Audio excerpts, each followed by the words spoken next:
दे देगा इस तरह का निकालने को, तो आप कौन सा फॉर्मूला यूज करेंगे, Tn, जो कि क्या होता है a + n - 1 इंटू में d। ठीक है, और मैंने एक चीज ये भी बताया था वहाँ वाला, एक आता है कि 17वां पद निकालिए और एक आता है कौन सा पद 17 होगा, दोनों मैंने डिस्कशन कर रखा है और ये दोनों ही चैप्टर क्वेश्चन बहुत इंपॉर्टेंट होता है।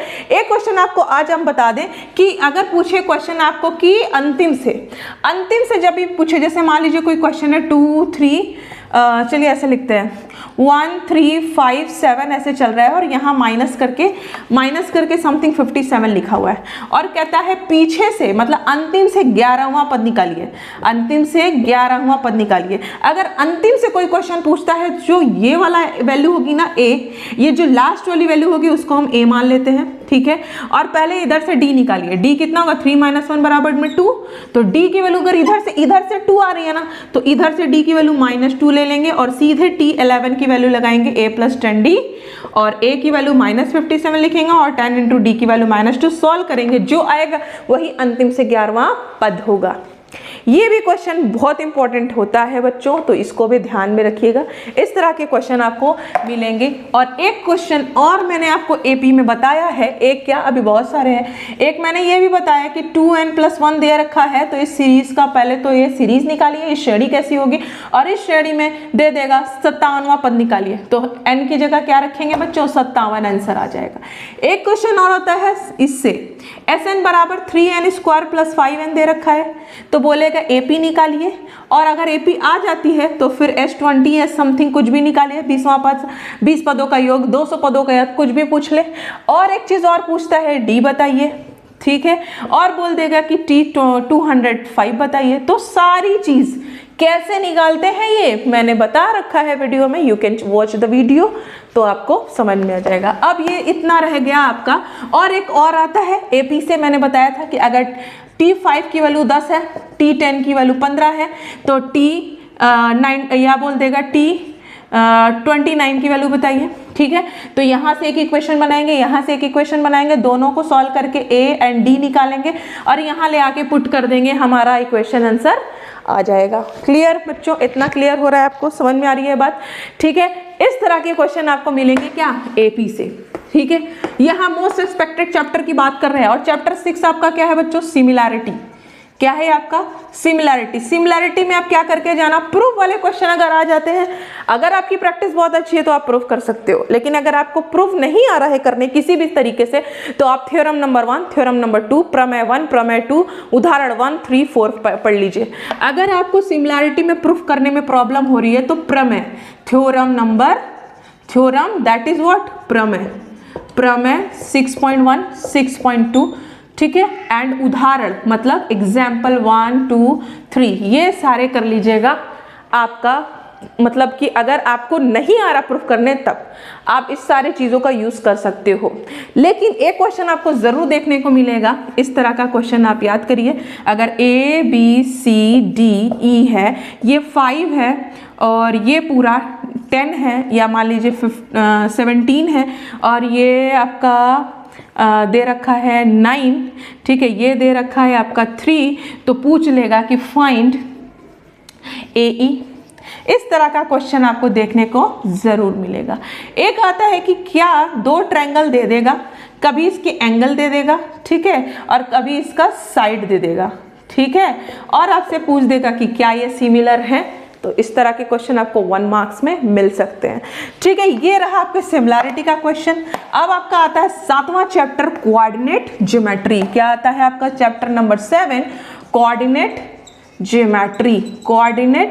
ज्योमेट्री। तो कोऑर्डिनेट ज्योमेट्री में बच्चों पहला आपका मिड पॉइंट वाला formula, x1 + x2 / 2 y1 + y2 / 2।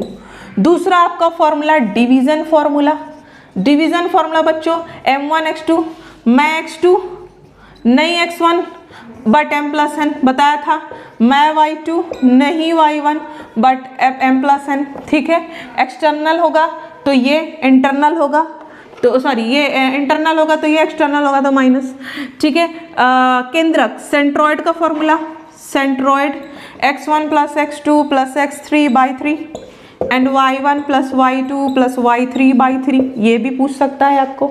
अगर ये सारे क्वेश्चंस कर लिए तो आप समदूरस्थ वाला मैंने बताया था, 2 बिंदु हैं, एक बिंदु यहाँ है मान लीजिए x और 5 है, और यहाँ 3 2 है, यहाँ 5 और 10 है। बोलता है कि ये डिस्टेंस बराबर है, तो इनके बीच की दूरी और इनके बीच की दूरी निकाल के बराबर कर देंगे तो हमें x की वैल्यू मिल जाएगी। इस तरह का क्वेश्चन मैंने आपको समझाया था, ठीक है। और कभी कभी बोल देगा कि जो 2 लाइन है वो x अक्ष पे काट रही हैं, x अक्ष इसमें अगर x अक्ष पे काटती हैं तो y बराबर 0 रख के m और n का रेशियो निकालेंगे, और अगर x एक्सिस पे कट करती हैं तो, और अगर y एक्सिस कट करती हैं बच्चों तो x बराबर 0 रख के m into m ratio 1n निकालेंगे।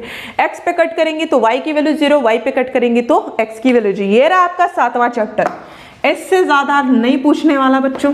इसी सारी चीज़ों को आप बढ़िया से रिवाइज करिए। अब आपका आता है 8वां चैप्टर। 8वां चैप्टर है आपका ट्रिग्नोमेट्री, ठीक है, ट्रिगोनोमेट्री में मैंने आपको सारे फॉर्मूले दे रखे हैं। You can see that video कि आपके मेरे आप चैनल में आप देख सकते हो कि मैंने सारे फॉर्मूले को याद करने का तरीका और ट्रिक भी बताया कैसे याद करेंगे। तो उन सारे फॉर्मूले को आप चैप्टर नंबर 8 में याद कर लीजिए। और मैंने आपको कुछ प्रूव वाले क्वेश्चन बताए थे जिस तरह के क्वेश्चन आपके एग्जाम में पूछ सकते हैं, ठीक है, तो वो मैंने करा रखा है। अप्रूविंग वाले ये ऐसा चैप्टर है कि इसमें कोई पर्टिकुलर फॉर्मूला नहीं है कि ये यूज होना है। जितने फॉर्मूले यूज हो सकते हैं मैंने आपको बता रखे हैं, आप देख सकते हो, ठीक है। आता है chapter number 9 height and distance. Height and distance में आपको फिगर बनाने में बहुत क्लैरिटी होनी चाहिए। फिगर इवैल्यूएशन का एलिवेशन का बनता है और डिप्रेशन का बनता है, अवनमन कोण, उन्नयन कोण, ये पता होना चाहिए, ये ध्यान में रखा। फिगर सही तो tan थीटा ही हर जगह यूज होता है। काइट वाले क्वेश्चन में साइन यूज होता है। जहां पे आपका काइट का क्वेश्चन हो, ठीक है, अगर आप कोई पतंग उड़ा रहा है तो हमेशा याद रखिएगा तिरछी ऊंचाई लेंगे। सीढ़ी का क्वेश्चन आए तो तिरछी ऊंचाई लेंगे, और तिरछी ऊंचाई मतलब हाइपोटेनस किस में यूज होता है? साइन थीटा और कॉस थीटा में। इसका मतलब जब भी हाइपोटेनस की बात करेगा, सीढ़ी लैडर वाले क्वेश्चन हो या आपके पतंग वाले क्वेश्चन हो, तो हमेशा हम साइन थीटा या कॉस थीटा का यूज करके एंगल को फाइंड करेंगे, या सूर्य की रोशनी वाला, जो सूर्य की किरणें वाली होती है, ठीक है, रेज ऑफ सन, उसमें भी। अब आता है आपका चैप्टर नंबर 10 सर्कल। सर्कल में आपको हमेशा दे रखा होता है कि ऐसे ये त्रिज्या है, ये कॉर्ड है, ये दे रखा 5, ये रखा है 4, तो कहेगा कि ये निकालिए, तो 5 4 तो ये 3 और ये टोटल 3, तो कितना हो जाएगा 6 कॉर्ड की लेंथ।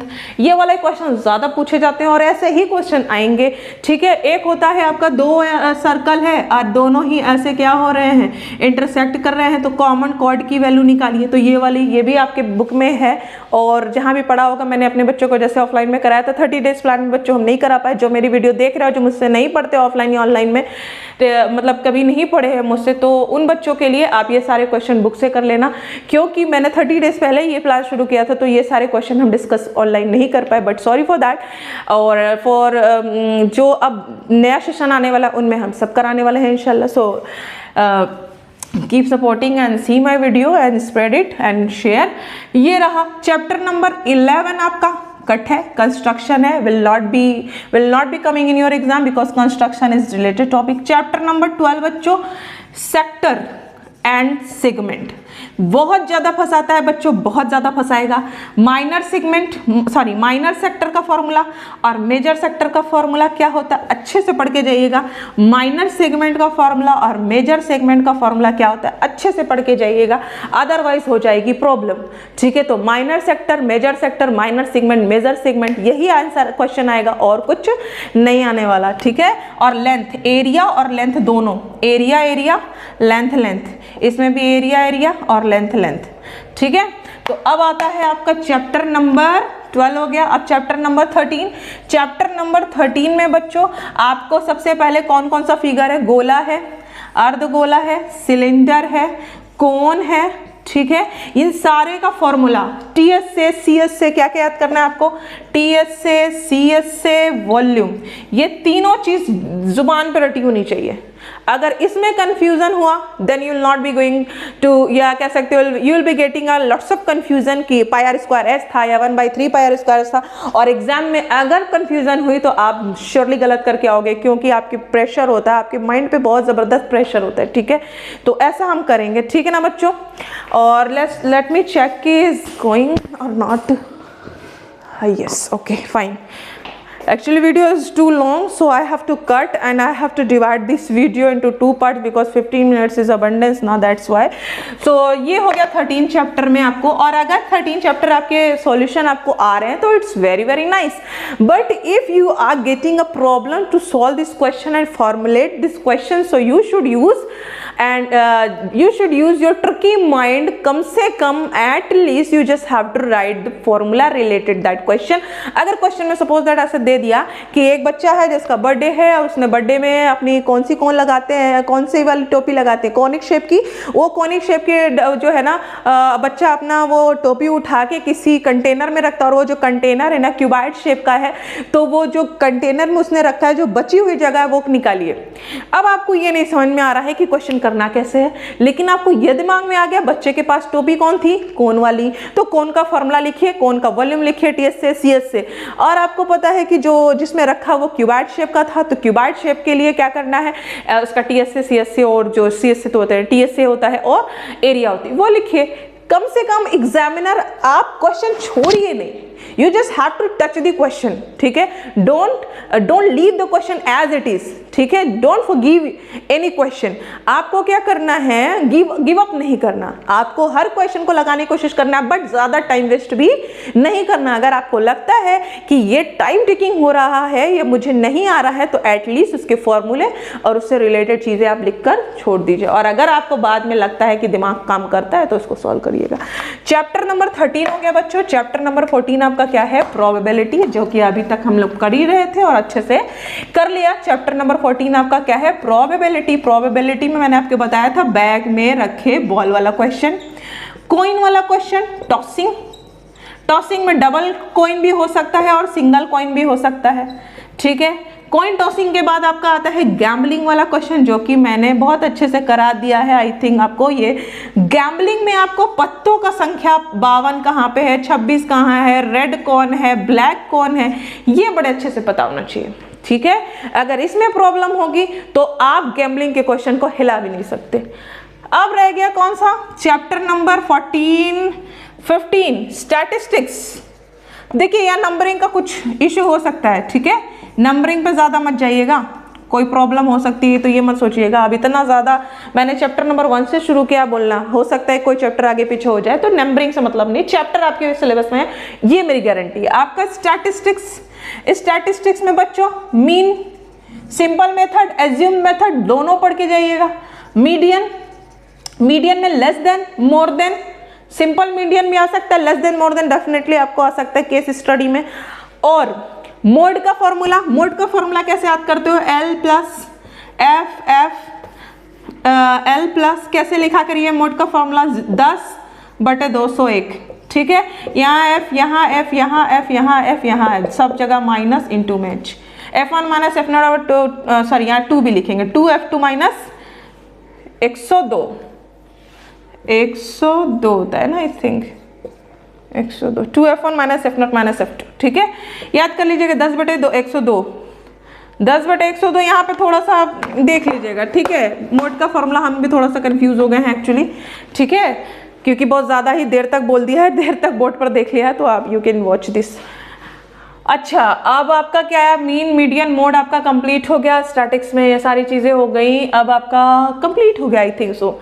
तो इतना आपको कर लेना है। आई होप कि आपका पेपर अच्छा होगा। अब बहुत बोल लिया, थक गए बिल्कुल भी, ठीक है, नॉट ऐसा नहीं है कि बहुत थक गए, एक्चुअली ज़्यादा हो गया रिदम ना।